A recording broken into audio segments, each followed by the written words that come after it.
I like it.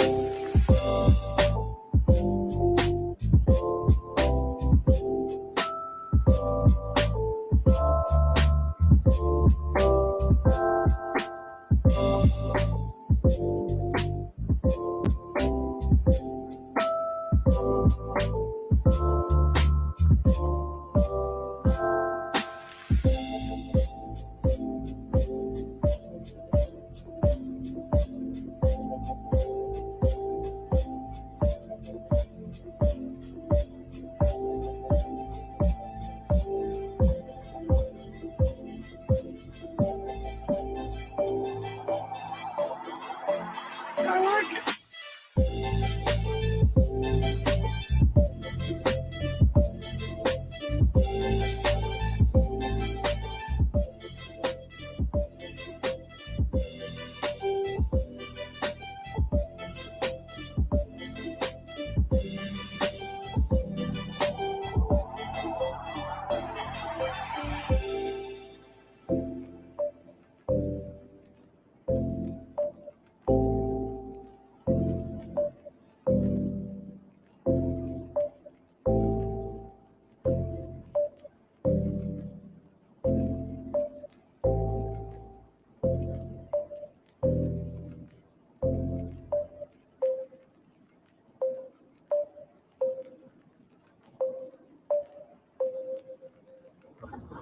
Gotta relax.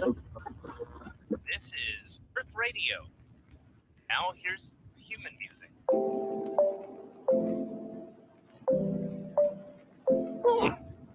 Human music.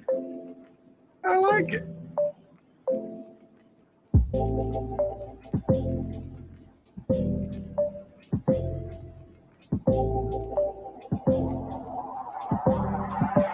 I like it.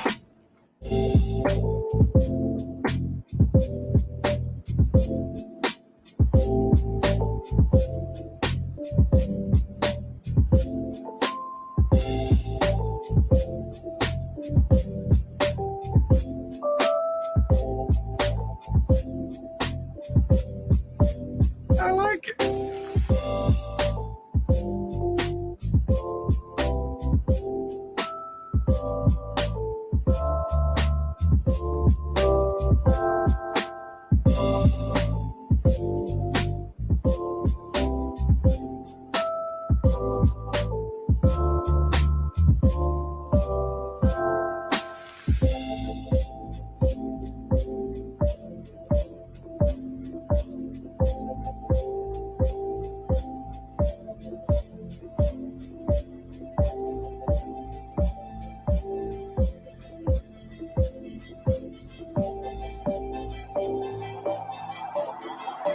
I like it.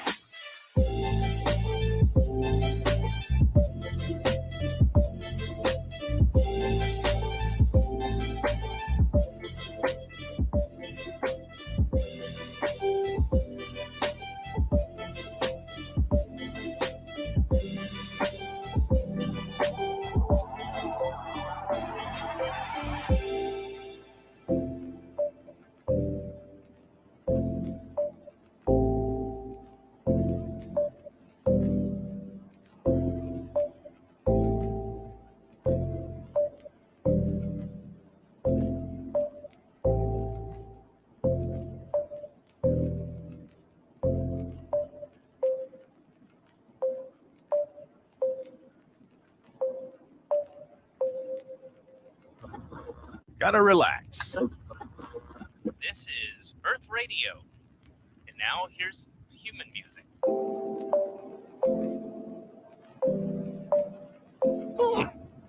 Human music. I like it.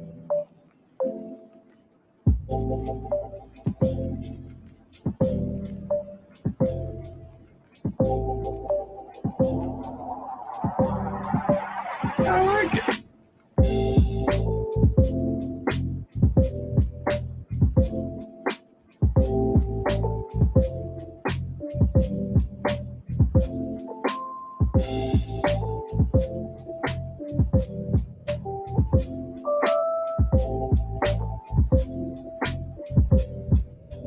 I like it.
Gotta relax. This is Earth Radio. And now here's human music.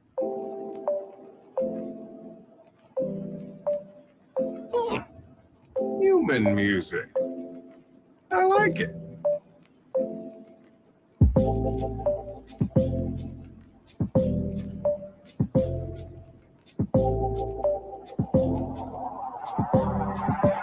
I like it.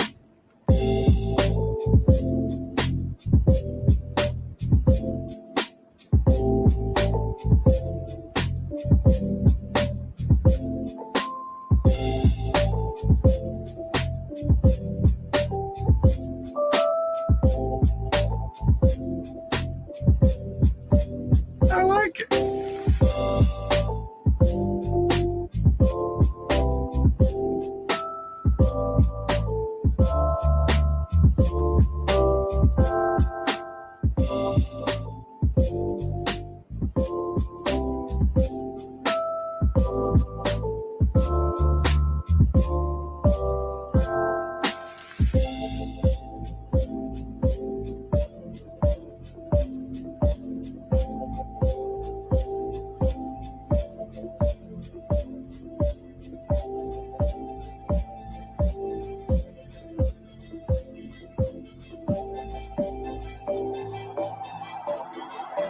I like it.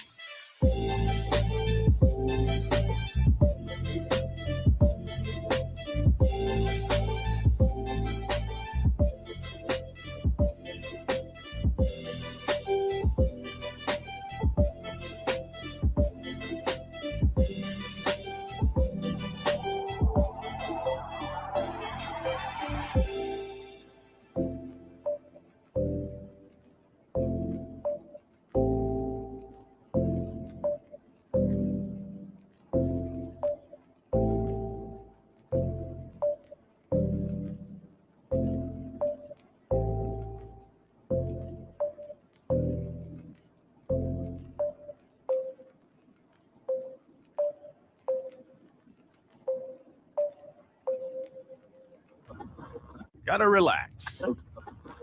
This is Earth Radio. And now here's human music.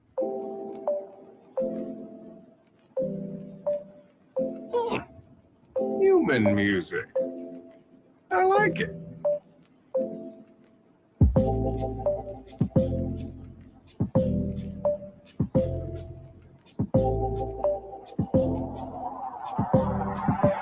I like it.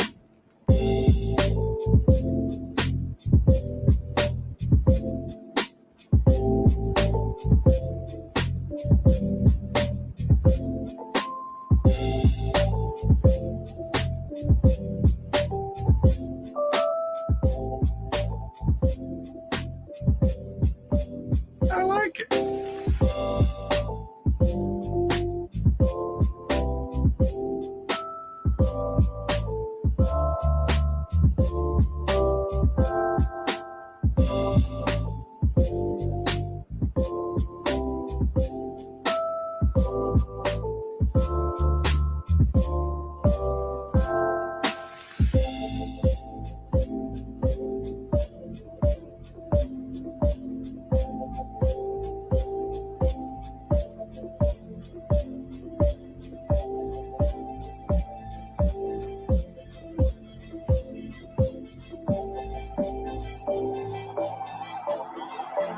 I like it.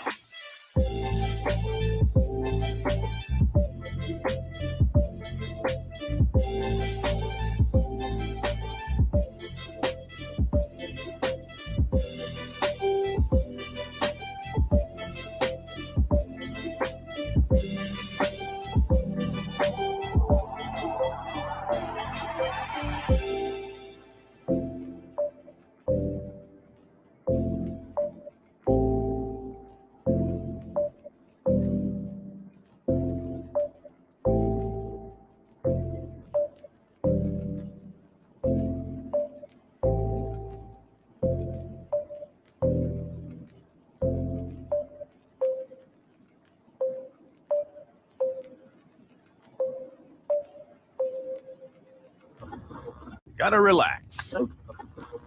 This is Earth Radio. And now here's human music.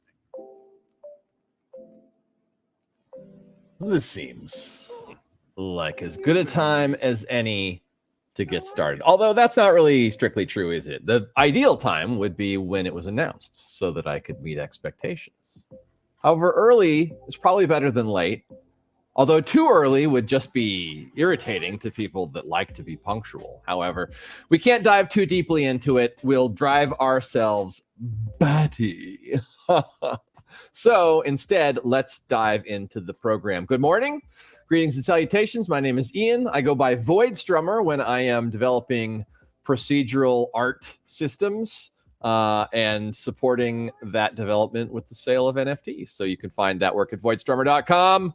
But let's just dive in to what we're doing today, which is I am kind of coming up with off the cuff here. We're definitely going to work on the mushroom, one of the mushroom systems. So if you're not already familiar with my work, well, I'll just give you a very brief overview as I am accustomed to doing at the beginning of this show. Here is my site, voidstrummer.com, where you can see what I'm up to.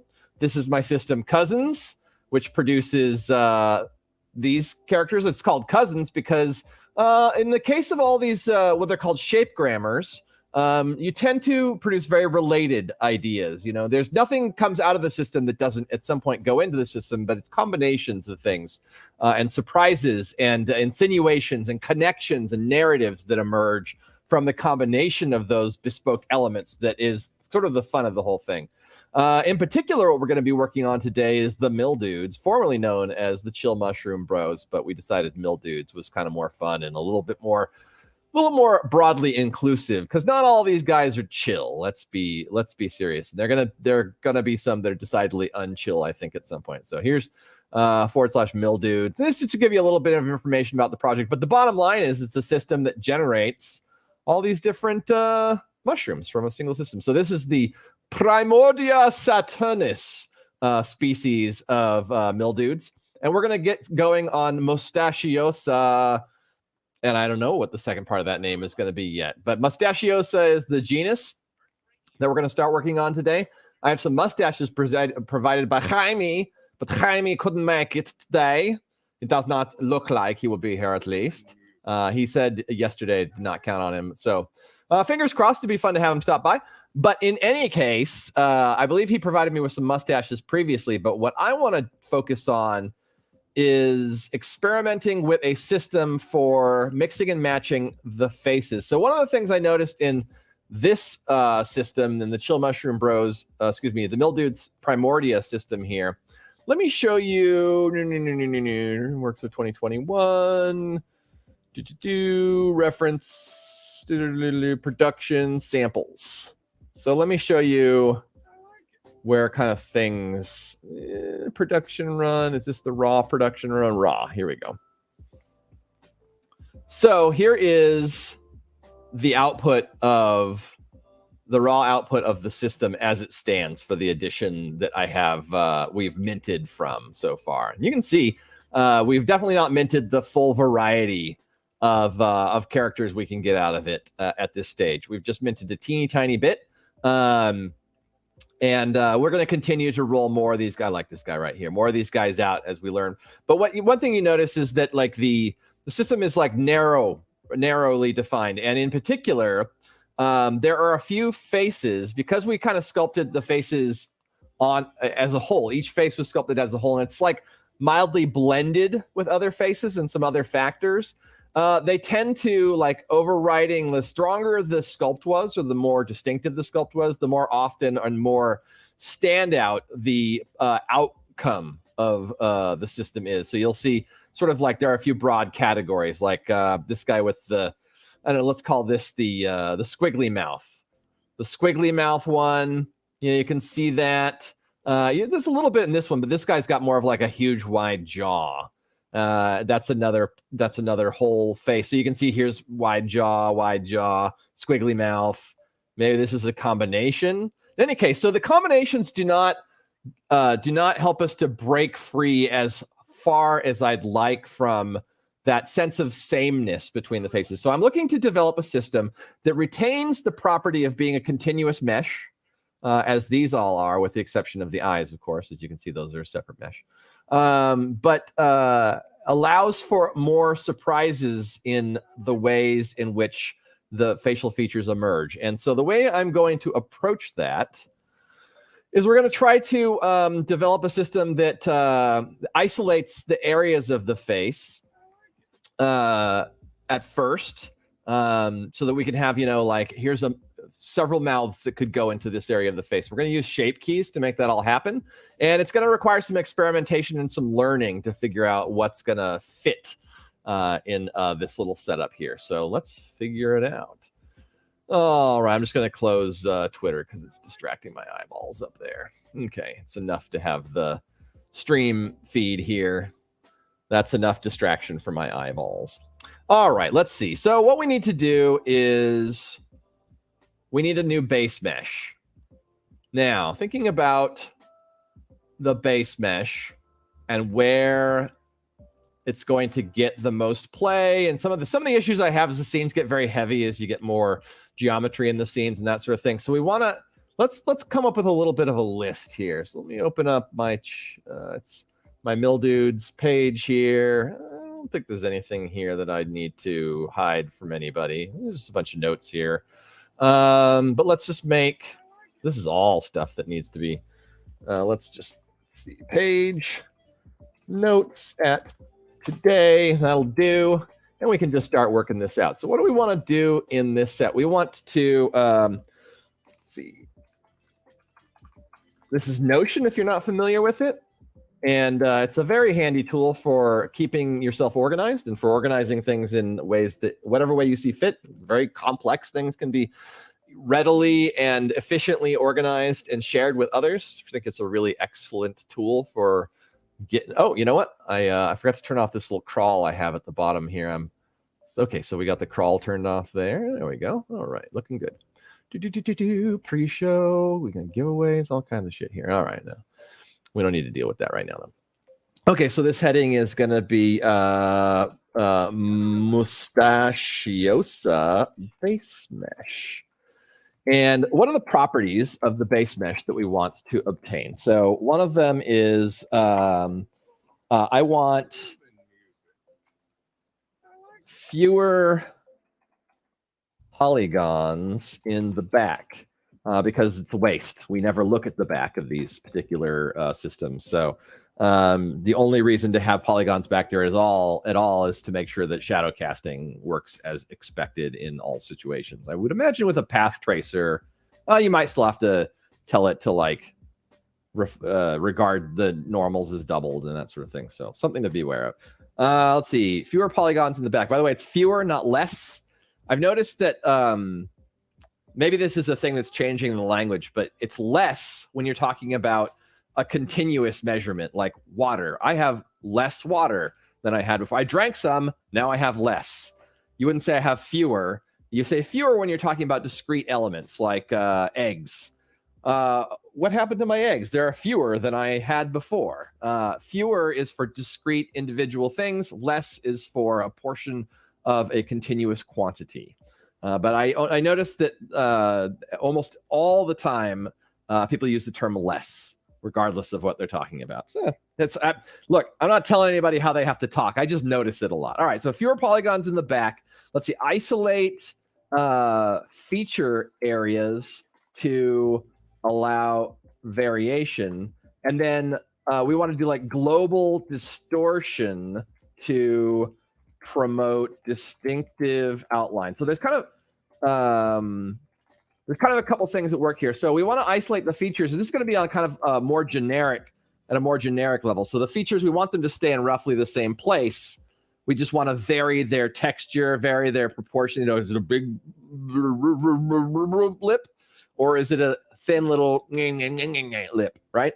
So we want to vary that within an overall generic facial structure. And then we want to use bigger deformations that it could apply to any combination of parts to very like the sort of like broad stuff with like, is this big and rotten around the bottom like this? Is it an egghead with, oh my gosh, my head is so heavy, I'm going to fall over, that kind of thing, right?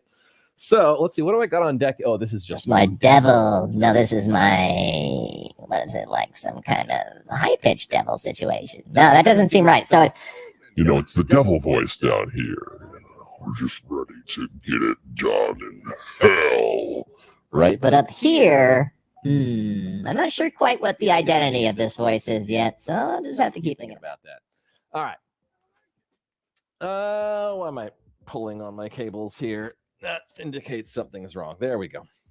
God, get myself a little untangled. Okay, so fewer polygons in back cell. We basically just need like kind of a tapered cylinder here to start with. So that's what we're gonna make. And then we're gonna take it over, and I guess we'll maybe we should define like an edge loop for the yeah. I'm starting to have ideas. It's gonna be a little technical today. So you know, for better or for worse, that's what we gonna get. I actually don't want to do this in ZBrush here though to get ourselves started. I think that's going to be probably a better starting point than Blender for what we're trying to accomplish here. So let's take this poly mesh and we need to replace it with like a cylinder here. Now, I think that there's like a cylinder generator here that I can use. Okay, it's in the wrong orientation, of course. Disappointing. Okay, so just make that upright and remembering our various. Okay, we don't need the top or the bottom at all, so we can ditch those, and then we need to clean up the back so we don't have quite so many faces there. And other than that, it's just going to be these are going to be a little taller, a little more wiry is like the basic plan for these characters. So let's start down here, just holding Alt to reposition the gizmo, and then I'll just make this a little taller here because I think that one of the distinguishing traits of Mustachiosa, actually it would probably be this will be a particular species of Mustachiosa, because it occurs to me I don't want all Mustachiosa to be tall and wiry, but this one set is going to be, so let's just go for it. I don't want to overthink it right now and get caught up in my head. So oh, can I not get back to you bastard. All right, well, we'll just have to pre-bloody that. Head on up to here. There we go. And nice and tall, getting these polygons to kind of sort of in the square range. It's a little flatter than tall, but that's fine. All right, now let's see here. Let's go to Z Modeler, and we just need to delete flat island.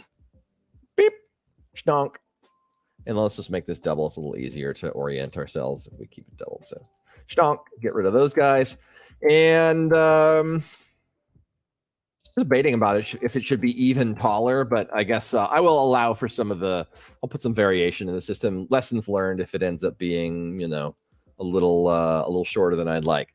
Now, in terms of fewer polygons in the back, let's work on that. Right, Z Modeler, and then we gotta go. Let's turn on symmetry, and let's delete edge loop complete. Doop. Hiding in a hiding place where no one ever goes.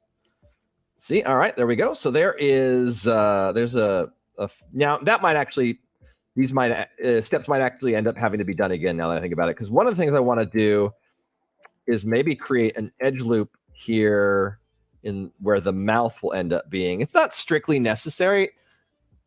And in fact, it might be very boring as I ponder, let's see, figure out how I want the flow to work. And I guess actually it's not actually that crazy. And it's not strictly necessary because these elements don't need to be animated. So I'm just kind of internally debating the value of it while I ponder or while I talk here, which is not amazing. So not amazingly productive, at least. I think what we're gonna do, I need to take a more experimental approach to this. I can't be thinking this is the thing, right? So this is just this is just our starting point to experiment with. So let's treat it thusly.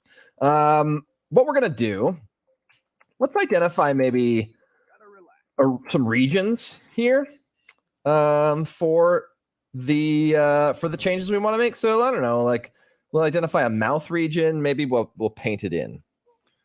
I'm just kind of making this up as I go based upon prior experience. BPA to switch to the paint tool. And then since this isn't filled with the color, it's just going to change to whatever color I set it to. So we'll go fill object. In this case, white, or I know it looks gray to us. That's because of the material we have on it. And let's just identify, let's like use red to identify a mouth region. Something like just in the middle here. So we'll be able to vary that under certain circumstances in the final creation. So this kind of just tells us like, hey, you know, keep the mouth stuff going on in this region only. I call this the clown map, right? It just lets you know where you can put stuff.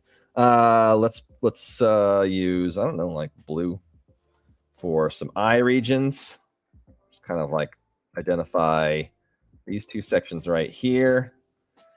And I'm gonna pick white again and kind of make a little bit more room there and create a reason or an area for sort of a muzzle or a nose, because I feel like you know, mustaches can go, you know, tend to go with things like noses. So let's just at least designate a region. And yeah, so like in terms of like the rest of the space, it's like, I don't know, what are we doing with the chin? So let's make like kind of a chin strap region here. And we'll call that good for this setup.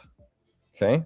So maybe all this area is sort of available to be modified for a chin. Alrighty, now geometry, and what are we going to do here? Now we got to go to subtool, and let's duplicate this. This is our base, and we don't want to. We want to keep a copy of the base, is what I'm saying. Let's also save this whole system here. I'm doing my son's Wind Waker costume for Halloween this year. It's the second time he's done Wind Waker Link. First when he was a little teensy boy. Now he's a strapping preteen. Okay, where am I saving this to? I am saving this to Dropbox clients. And oh, this is works of 2021. Oh my gosh, the directory structure goes so deep. And then what are we on? Production. Actually, this is going to be under source. Source is Mustachiosa generica for now. And Mustachiosa, let's put development here. Development. You guys can't see this, but this is what's going on. And then assets. Because this is more of R&D. Let's call this R&D. And put in here Mustachiosa base mesh testo. I like full and I like descriptive names. All right, so here we are, and we don't need that one visible. And now I'm just kind of pondering how to go before I make my first moves. I think what I'll do is I'm going to mask the top and the bottom. Wondering if I should maybe even put a store their position or something. I don't know. We'll figure it out as we go. And what I want to do is, as I said before, I want to try to like isolate and make some distinctive elements within each of these little regions here. So, and we're going to need more than 528 points per cylinder as well. That's without a doubt. BDS, just kind of deciding what I want to jump in on here. Let's go. I have to keep these isolated. They have to be individual like regions of the face, which is kind of counterintuitive to me as a sculptor. But that's figuring out how to build procedural systems. It's not always intuitive. All right, so let's hide. No, we want to keep that visible. And yeah, let's just do a bunch more. We're gonna have to unmask that, and we're gonna have to do some. We need more points to work with. I find that the 32,000 mark is a pretty solid starting point. Keep this right down here. And it allows you to define things. It doesn't allow you to go nuts, which is exactly what you want. You don't want to be going nuts with these things. So let's go with let's just make this as simple as possible, because we want to see how it works, right? We want to plug all this stuff in and see how it goes. So here is like a bow-shaped mouth. It looks nice. Very basic. Let's do the clay buildup. Maybe grab some inflate here. Oh, yeah. So, but the whole goal, I want to make 2 categories. If we get nothing else done today, let's just make 3 items in 2 categories. So here's one mouth, right? Now let's do another one. Let's rename this. Let's rename these as we go. Mouth, because it's going to be useful to have them named later. Mouth. Okay. And now let's make a new duplicate. And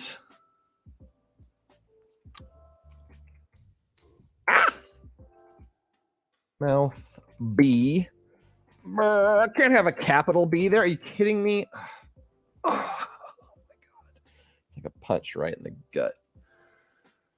Okay, now this one. Now, another thing I'm considering is, should these have like an open mouth by default? Well, see, that's another thing to consider. I'm going to put that in my list for a possible final version. Open mouth default. So we're not going to do that here, where this is. So now I can let go a little bit, because this is much more purely experimentation in that context. Let's make sure that, yeah, let's actually up the resolution on this one too, just to make sure we don't run into issues later on with like the polygon order, the topology not matching.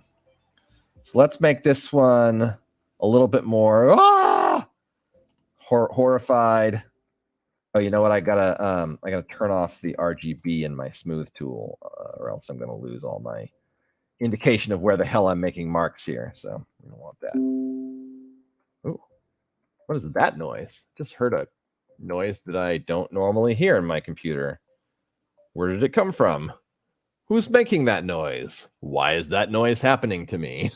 I don't know where it's coming from, but whatever.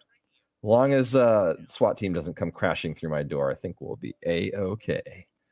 So I'm just going to grab a little of the upper here, grab a little lower here, and smush all this out.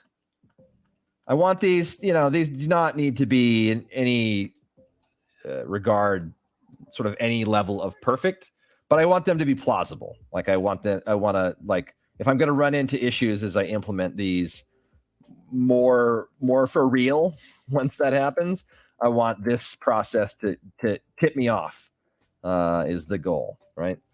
So let's see. Yeah, okay, that is not looking much like a mouth when you turn that off. So let's grab, I think just because there's not a whole lot of differentiation, the inside of the mouth just kind of comes down to a flap, which looks distracting.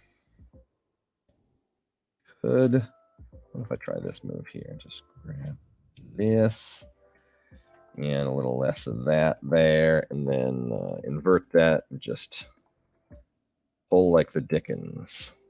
Ooh, might want to center that on here, and then I can expand that cavity a little bit. All right, well, at least it penetrates into the face a little bit better now. And I can just smooth out around these edges. All right, let's call it almost plausible. Let's thicken that bit up there. Okay, this is one of the reasons why I probably want to do edge loops. Right, because I'm gonna experience significantly less distortion around these areas here. So let me make a note here. Edge loops. About before, but something that would not be very exciting for me to take the time to figure out how to put in on this particular situation and deliver it to you. What's going on up here?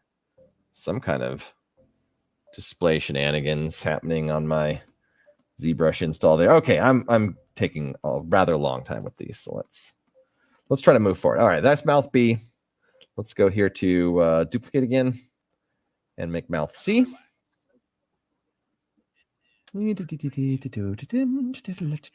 Rename. Mouth C. Lowercase. God damn it. All right, here we go. Now this is gonna be a smiling mouth. What do you think of that? Now, one issue with the way I am doing this as well, and this goes back to a default open mouth, is I would basically be defining the same polygons to position the lips in for the different poses. If I start with like an open mouth with really well defined, like this is where the lips are. But since I'm doing it this way with just this sort of vague red region, the edges, the polygons that define the lips in this version of the face are not necessarily the same polygons that are defining the edges of the lips in other versions of the face. That's a disadvantage in the long run for a system like this. I'm not worrying about it right now because I know I'm going to be building these a second time off the air and more carefully. But this exploratory phase is teaching me to recall those important facts as I develop this, because I want it to have the most possible.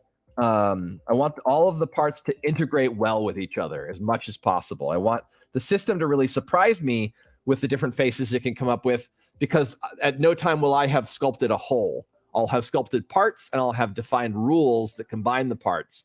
And then the system is responsible for bringing that out to me and generating joy in my heart. Which, to be fair, like once I've built these systems, I will sometimes get caught up just sitting there generating images and poking at them and looking for the funnest images I can find out of a system. And so, I don't know, in that way, they're very much for me. Hopefully one day the joy will be shared with others. All right, let's see. That's 3 mouths. Okay.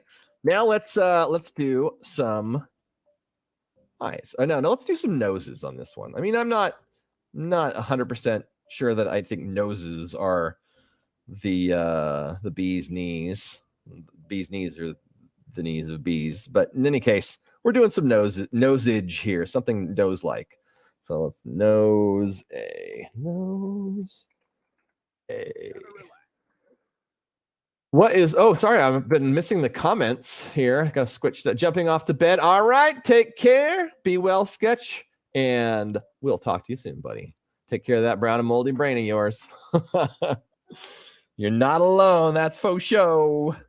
All right, what do we got here? Let's do something vaguely nose-like. Let's just bring this out into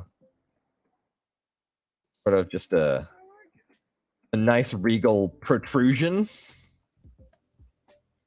Sure, what a mushroom nose should really be. Should be like something, well, like how nose-like should it be, I guess, is what I'm asking myself. Like, how much do I want to just put an anthropomorphic nose on these things versus like, there's like a protrusion there. A place where a nose could be happening. I mean, they have a hole for mouths and a hole for a mouth and holes for eyes. I mean, should they have nostrils? Yeah, let's have some nostrils this round. Explore. One of the things that I had to really overcome to grow and develop as an artist, especially an artist that likes to just take on sort of jumping off the cliff type projects where I don't know what to expect and I don't already have the skills that are associated with performing, doing those things, is I had to get okay with just like a lot of throwaway work, a lot of work that, well, at one time I would have classified as throwaway work, but now I understand that it's exploratory. It's, hey, will this work? If you don't ask the question and try it out, your options are much more limited. You can ape something you've seen before, which, take something you've seen before, make it better. Totally valid.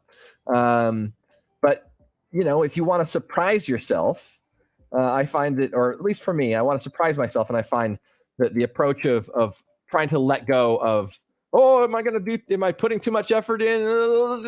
Am I wasting time? Am I burning energy? It's just like, that's evolution, that evolutionary traits that don't really fit my current life circumstances. Trying stuff out, throwing stuff at the wall comes naturally to some people. I resist it. And I think that it's a mistake, especially as making this kind of artwork where, you know, exploration is how you're going to make meaningful discoveries that can, you know, set your work apart. So, all right, so there's nose A. Let's just try to keep these flowing. Let's duplicate just nose A. We'll just make a derivative of nose A for nose B here. Please, let's solo that one at a time. May play. All right, let's just make sure that they are distinctive. Now, one thing about another issue here, or at least one that I'm about to, or that I've just realized is, for instance, let's say I wanted to have, you know, sometimes they have one nostril, sometimes they have two. Well, that removes the possibility of the two nose types blending together very well, because there's always going to be this weird, like, you know, if I blend the two nose shape keys together here, I'll have like half nostrils here and half nostrils here. It's going to look goofy. But I'm going to leave that in right now anyway, because sometimes I mean, I know that there are going to be issues, but I could also stand to be surprised when, you know, things work out better than expected, or they yield unexpected results, and I want to remain open to that. So since we're at the R&D phase here, and although I have a suspicion this isn't going to look very good, I'm just going to make this other nose here. It has more of like a you know, a nasal aperture, kind of like a skull. And we're just going to call that our nose B for the day here, right then. And then let's take this nose A there and duplicate that out, drag that guy down, and you know, or just let's rename that guy to nose C there. Yeah, that's looking real good. And then we just make a different nose here. I think that we all get the idea. So let's just get it done, yeah. So let's make it big and bulbous like that. I like to look at that pretty well, and pull that guy out. We want to be careful about invading the mouth space too much. We want the mouth to be able to do its thing.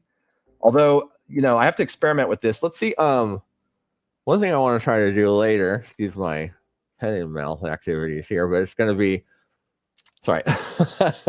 Let's see. Lip details on one shape key. Lip protrusion on another? Question mark? Don't know if that's going to work. I would think that they would it would soften out the details in the other key, but I'm curious as to what'll happen. So I'm going to turn this into more of a piggy nose.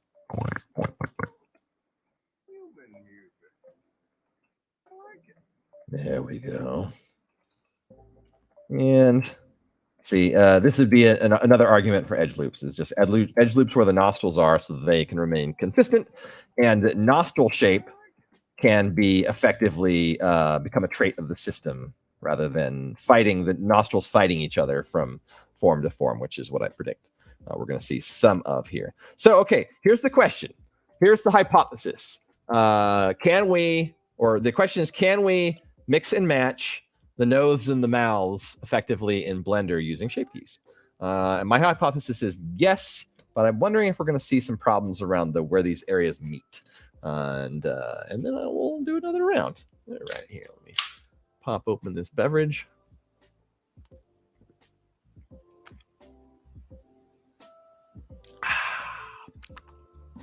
Lemony. Very nice. Very nice. Very nice. All right, let's see. That's quite good. Okay.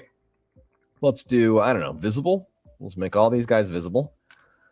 And let's set this to import here. Let's import some elements. And let's get rid of this guy because we don't need it. And we'll leave the light in just in case. Just in case what, actually? No, we don't need the light at all. And pop in my back. There we go. All right. We just need to hit the visible button here. That's going to send them all. Uh-oh. Okay, but I made a mistake. I forgot to delete the subdivisions. And this is sending them all in at the lowest subdivision level, which is not useful for us. So we got to fix that on all of these. Del lower. And then I got to go to each one. Del lower. 1, 2, 3, 4. Del lower. Is it 3 or 4? Let's find out. 1, 2, 3. It's 3. Del lower. 1, 2, 3. I did 4 by accident. Come on, precision man. Oh, the lower. And just for the sake of consistency, make sure these are all done. All right, now let's send them over again. I'm just using the Go B plugin for Blender here. If you're curious as to how the magic is done, yeah, Go B is very handy. Let's just grab all these and shade them smooth. And the rest of this stuff is overlapping perfectly as we would like to see. Although, is one of these taller than the others? Yeah, for whatever reason, that happened. So that's another thing I need to watch out for. As let me make a note up here. Stabilize borders. Because there's an issue with caps and stems lining up in some circumstances with Primordia Saturnus. Yeah, all righty, let's continue. Now, I think I gotta send this guy over too, don't I? Polysphere. Okay, so this is going to be stem test basis. All right, and we got to go to the shape keys for this. I thought I had like a shape key ingester script somewhere. Let's see here. CMB. Let me just search shape key PY. That's probably automate shape keys. That looks promising. Let's see if what happens when we open that up. Let's go. You guys can't see here. I'll bring my code window over to you. This is like part of the code for cousins here, which I showed a little bit of at the beginning of the show. It's something I needed to update. And let's pop in here and do I don't know, open workspace. Let's just I just want a new window. How about that as a starting point? And then I will grab and drag in automate shape keys, add eyes, automate shape keys, add. Yeah, I'm not sure. We'll have to look at the code for these. But what does this do? So a collection of objects where meshes share the same topology. Parts collection, output collection. Oh, interesting. I might just want to write a new script for this because this looks like it's doing some randomization as well. This is like doing a lot of stuff that I don't care to be doing at this stage. Well, whatever. Let's write some new code. It's not that crazy. And we need a tool that will do it. Why is this downloading package? What is going on? I must have pressed a key. Just did a bunch of stuff. Omni Sharp? What? I don't think I asked for that, but I accidentally pressed a button that asked for it, apparently. Alrighty then. Well, shape key PY. Let's go date modified, curve assign, shape key, animation, add corrective. Those are somebody else's add-on scripts. Import shape key. This might be actually a better tool for, yeah, okay. Copy the vertex positions from the selected objects to the active object shape key collection. Meshes must have identical topology. That's doable. So this requires, it has a target. Do I have to have already created the shape key data? It looks like it. No, it'll create the basis. If no shape key, create one. Looks like well, let's just see what happens, shall we? Let's see what happens. Okay, that's all selected correctly. Let's grab this script here and head on over to scripting. And new import shape keys. Yoink. Make this a lot bigger for you. And I think might work. I don't know. I'm a little vague on it, to be fair. I don't really, this looks promising. Let's just say it looks promising. Okay, yeah, this seems to have automatically deleted the old ones. And yeah, it's created all of the shape keys. Nice. Okay. So let me just add a little bit more of information to this usage. Let's see, active object. see. Select all objects. Select ACES mesh and all targets. Set basis mesh to active object, light orange selection. And run. Okay, that'll do it. And then so it's automatically ingested all these shape keys. So let's take a look at how it looks. Let's see what it's doing here. I'm just gonna get one out of here, just a little bit like that. Make this bigger, just in case we decide to use it later. I don't know, impulsivity. That's my name. Let's take this mouth here. Okay, that's it. Okay, you see how it moves down a little bit, and in the future, I very much want to avoid that. So that's an issue. But okay, so now we got this. We got a mouth, right? And now let's give it a nose. Ooh, see, they play nicely together. All right, now let's give it a different nose. Yeah, okay. So they look a little like separated, like, it doesn't, there is a sense of there being a separate mouth and a separate nose. Like the integration is perhaps an issue here, but we can also blend noses together to the extent that they will tolerate, as you can see. You see what I'm talking about with the nostrils fighting each other? It'll be even more apparent with these two versions. It's not actually as much as I expected. These noses can kind of blend together to give us some useful intermediates. In any case, so the principle is sound. And so the next step I want to take it to, is we can mix and match the mouths and the noses. I'm tempted to just write a quick script that will work through those, but I don't want to do that on the air. It's going to be a bunch of me remembering how to put things together. So let's stick with the interesting stuff. So let's dial these back down. Okay. So now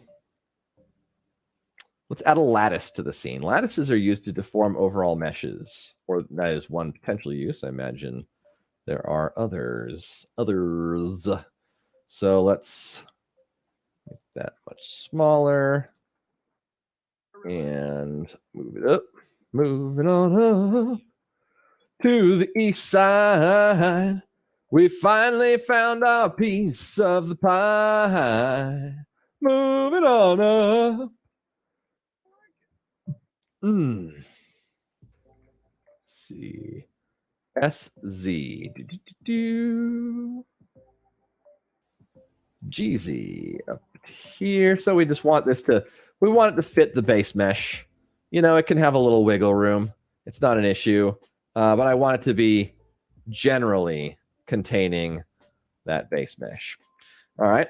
Now, as you can see, it's still got this issue of being a little ground, or having it's lifted off of the ground there. Okay. What we're going to do is take this and add some resolution to it. So what is this? 4 along those? Trying to determine in my head. I think we'll go for a little bit more complexity this time. Just, it's an experiment, so let's not get caught up. Okay, so this is along the sides. This is actually much less likely to need that complexity, so let's leave that at 3. And then let's set this at 4, so we have a couple of different levels to adjust the position of features and scrunch things around and so forth. Now, we can apply the same principles of the isolated shape keys as we to this lattice, but I guess I should make it clear what the lattice actually, how it's participating in our menagerie here. All right, so let's first of all, let's go back to this basis and let's give it a face. Just wanted to see how these would blend. You see what I mean? If I had used a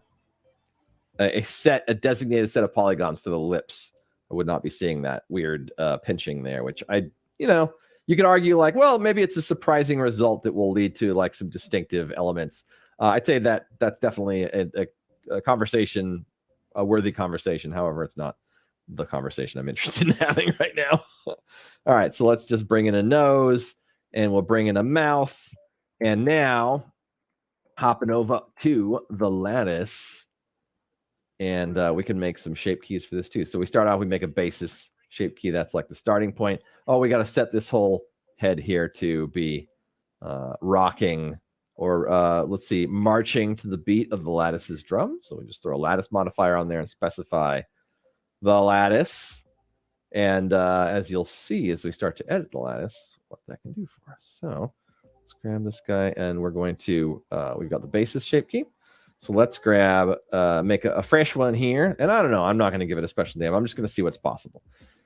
See what I mean here? This is the situation we can do this with. We can move this outward. We can create like this nice bulbous portion of the face. It doesn't need to be all the way around though. We can get a little more sculptural with it as much as we like. Make this more of like a booty back there, I guess. And what is this? Is this grabbing the ones in back too? Let's not grab those, shall we?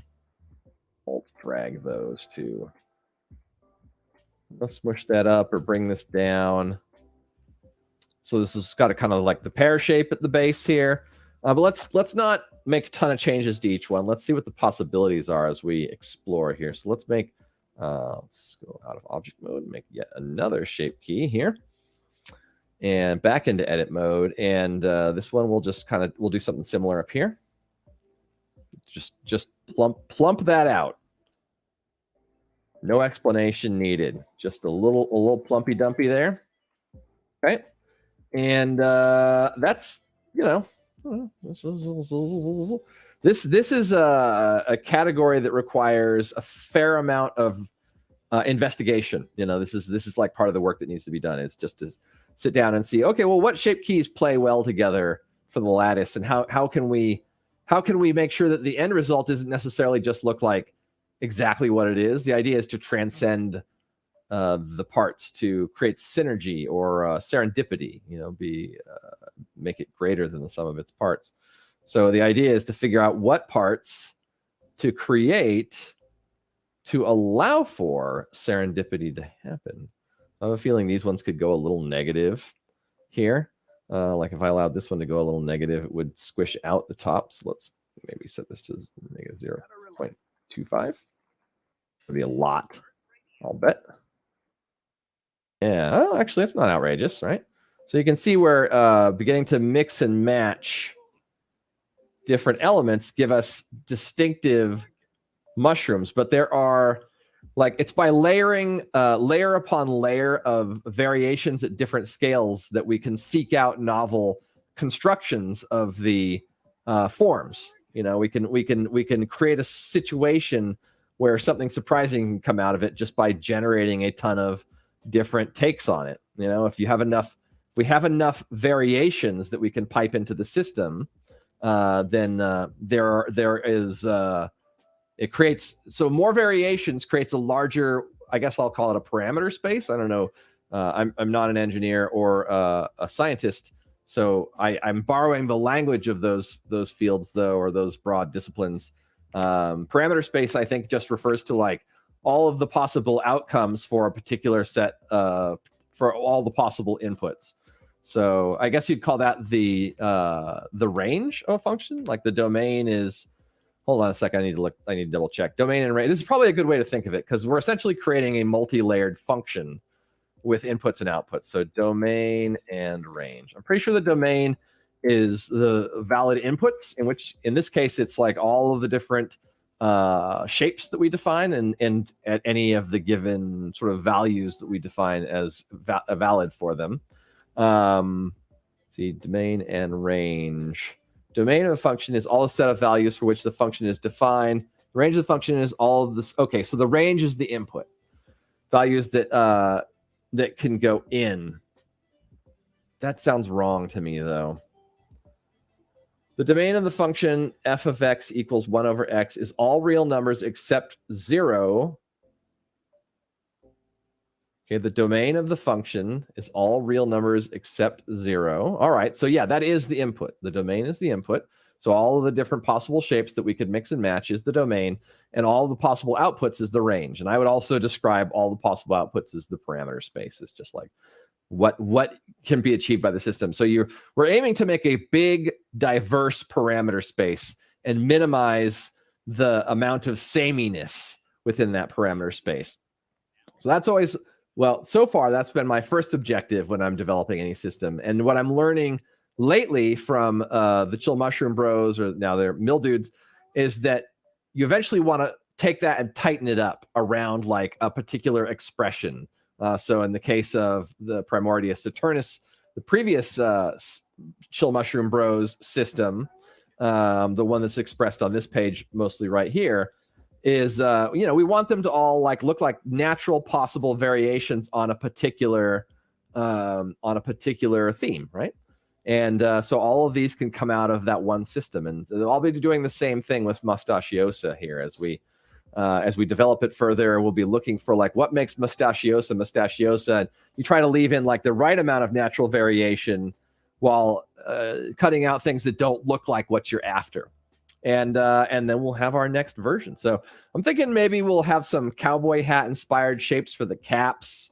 Maybe we'll do some fringy frill for who knows what that's going to end up. What else we'll want to explore? But I think like a ring around the base would be fun. A lot of mushrooms have rings where I think it's called the hyphae. No, the hyphae are the gills in there. So there's like the cover for the mushroom like splits as the cap of the mushroom sort of blooms, and those hyphae are where the spores get dropped out. These gills here, I think those are called hyphae. So there's technical names for everything that I'm still in the process of learning because mushrooms are rad. All right, well that does it for me. So if you want to get yourself a Chill Mushroom Bro, a Mill Dude, or a cousin, I have 6 new cousins up today. And we have 4 remaining of the first flush of Primordia Saturnus. A couple more of those probably coming later this week. And if you want to get any of those, you can get them on Hic et Nunc. They're I think all of these are 3 TEZ, so pretty cheap. We like to keep things very, very affordable because we build systems that can output many things, and we want to prove our value. So go check that out if you want to support the continued production of the stuff that we're doing here, or if you just like them and think they're rad and want to collect them, or if you think they might be valuable one day. I guess that's based upon how long we keep going with this, right? So we'll try to honor your purchase and keep making cool stuff for as long as we can, so that you can say you were one of the first. But in any case, it is time for me to pass the torch to whomever you'll be watching next. And until next time, my friends, cheers.